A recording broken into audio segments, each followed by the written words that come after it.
Құл төлеу, мұқаш, ашу. Бұл шойнаға таңғалы қашан. Ол осыдан жарты ғасыр бұрын болған оқиға.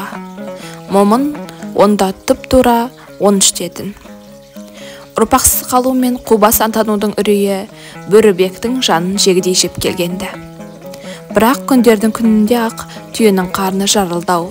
20 жыл бала көтермеген бәйбішесі жұртты да өзін де қайран қалдырып, сазандай ұл туып бергенді. Бөкеннің сондағы екі аяғы жер көкке тимей, біресе сыртқа шығып, біресе ішке кіріп, томпалаңдаған-ай. Енді бұл қуанбағанда кім қуансын? Онсында сығыр көзі жұмыла түсіп, ыржалаңдаған да қалған. Одан соң дереу ес жиып, шілдехана қамына кіріскенді. Көрші қолаңға берген уәдесі бартын, көмпиіп. Әйелі Қорыспайға біткен баяғы 18 мың жылқы бізде жоқ. Бірақ қу тақыр емеспіз, кемпірдің күні таяу, аман есен босанса атын қожақ қоямын. Қыз туады деген ой келмеді ме?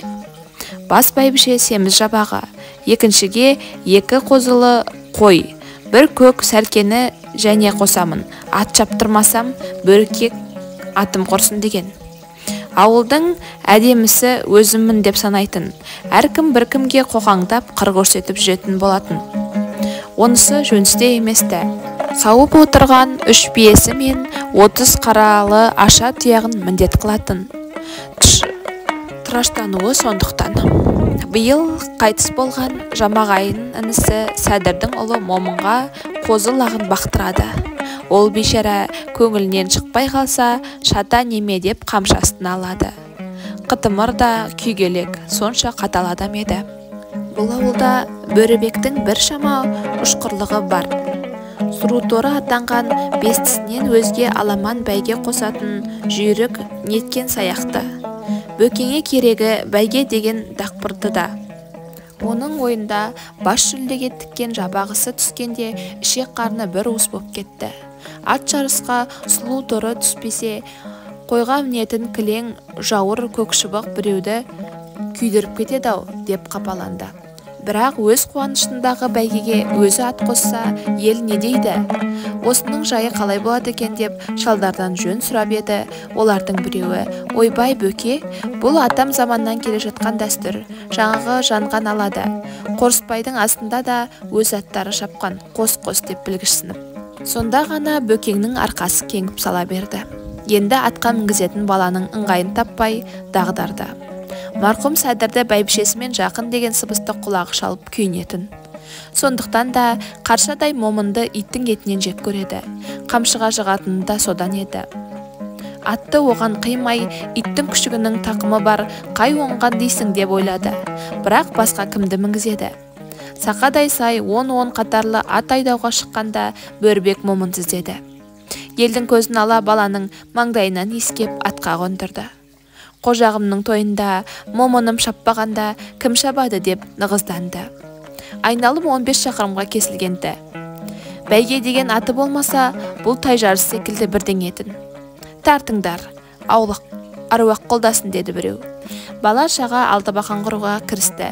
Шілдеханаға келген жұрт абың-гүбің қаусылдасып, семіз қойдың етіне мұрт майлап болғанша келді деген хабар жетіп қалды. Ел қарауыл төбеге лап қойған. Бөрібек домалаңдап бірінші кетіп бара жатты. Шеті көрінбейтін шұбырған шаңның алдында сұлу төрі суырылып келеді. Бөрібектің қуаныштан жүрегі аузына тығылып, көкем дей берген. Екіншісі кім болды екен? Кенет оқтай зымыраған алдыңғы ат орға сүрінді ме, оқыс жығылды. Бұрқыраған топырақтың арасында мойны астына тығылып, екі бүктелген сұлу төрінің серең аты артқы аяқтары көрінді. Бала аттың астында қалып барады. Жұрт азан-қазан, біреулердің алдағана байғұс-ай, өлді-ау бейшара деп аяушылық білдірген сыңсыл үндері шығып кетті. Сәлден соң бет-аузын топырақ аралас қан жуып, әлсіз ыңырсыған Момынды 2 жігіт көтеріп келе жатты. Баланың бір аяғы теріс бұрылып, сақлақтап қалыпты. Міне, бала Момын солайша шойнаға таңған. Одан бері 50 жылға жуық уақыт артта қалды. Шойнаққа шал жамағалы да жаралы байып, жаз өскелі қашан. Момынның азан шақырып қойған атын жұрттың көбі білмейтінде. Шойнақ шал бүгінде әулие шоқы атанған биік жоталардың теріскейін орап барып, көз ұшында үзілетін үлкен жолда табынның алдында салып кетіп барады. Маң-маң басқан 70 қаралы сиырдың табанынан көтерілген шаң арасынан анда-санда олай-бұлай бүлк-бүлк салған қара төбеттің сұлбасы көрініп қалды. Бұлай балғын шағында осынау іркес-тіркес белдердің тірестігі тылсым әлем болып елестейтін. Шойқынның сыртында бұлбұлдары сайраған гүлзар бақ болған шығар деп ойлайтынды. Ертегі, ғажап өмір көз алдына келетін. Ол жердің аңызақ жел ойнаған мидай жазық дала екенін, сол далада талай жыл ғұмырының сиыр соңында өтетінін білмепті. Ерге бір жамбастай отырды. Мұлқау адамдай ешкімге тіс жармау бала кезден қалған әдеті. Ешкімнің бетіне тура қарамайды. Мұрты салбырап үн-түнсіз жүре береді. Түнімен шым-шытырық түс көріп ұйықтай алмай шыққан. Түсінде әке-шешесі енді, құлыным-ау, қажыдың-ау деп бетінен сүйеме, маңдайынан сипап, қожақ сенің туғанының тату бол дей ме? Әрнені ойлап көпке дейін дөңбекшіп жатты. Таңға жақын талып, көзі ілініп еді, әйелі Сағира таяқ ұшымен түртіп, тұр, қу шойнақ. Табын шашырап кетті деп қабылжып тұр. Қорғансыз шал, жетім баладай түйіліп, үн-түнсіз кейініп, оразасын ашпастан атқа қонған. Ит қорлықпен өткен жастық шағын ойлап келеді. Ерні дірілдеп, көзіне жас тығылды.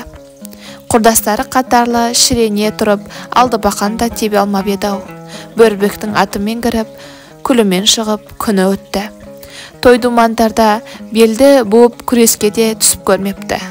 Қатарлары көрші-көршінің қызына барып жатқанда қорлықты қыз қырқыннан көріп, санасыз кей бейбақ не ойлайтындарын кім білсін, ойнаған болып. Саған не жоқ ей, сылқым деп итеріп кетеді.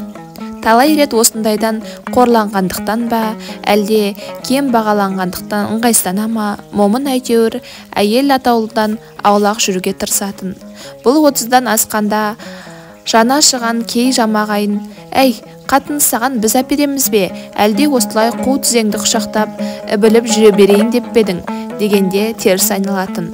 Қой, мынау мал болмас деп туыстары бір күні екі баламен жесір отырған елге белгілі шайбау келіншек Сағираға сөз салды. Сағира кетәрі болмағанмен алғашқыда бірталай кесірленген. Құдай-ау, ол бейшара менің тегім бе? Қиралаңдап, өз күнін өзі көре алмай жүрген адам бізді қалай асырайды деп сөз бұғайға салған. Өресі тар, бел пауыз адам еді. Жылы сөз естіп көрмеген байғұсты үлкендердің ілтипаты бірте-бірте екілендіріп, ойбай-ай, басындау деп қай-қайдағаны қозғаған, артынан жібіді. Сөзге қонақ бере білмейтін жетесіз жандардың әдетінше үлкендерді екі-үшті келісіммен қайтарды. Шынында оның момынан айырылғысы жоқтын. Туыстары Сағираны аласың деп келгенде момын үріккен жылқыдай тістенген. Түсі бұзылып, жақ түгі үрпиіп кетті. Бірақ көнбіс мінезді жігіт алмаймын деп қарсыласқанда жоқтын. Сол Сағира әне қазір шүйкедей сұп-сұр кемпір болған. Етегінің бір ұшын ышқырлығына түйреп алып, зыр жүгіріп, бұзау қайырып жүр. Аузында дамыл жоқ, тіл тигізбейтін адамы болмайды. Кейде қушинақ құдайды да сілеп алады. Айналып келіп, қартайғаны шойнақ шалы еді. Күніне қураған қу шойнақты аузына бір алмаса, ішкен асы бойына сіңбейді. Қолының ебі бар момын ұзақ жыл үйшілікті кәсіп қылып күнін көрді. Қазір оған ағаш қайда, теріні кім илейді, және кейінгі жұрт киіз үйді қажет ете бермейтінді болды. Біреуден ат сатып алып, басына 4 сомнан келісіп, ауылдың сиырын бағып жүр. Айына 70 сиырдың бағымы үшін алатын 280 сомды елден қақшаңдап жүріп Сағина жинап алады.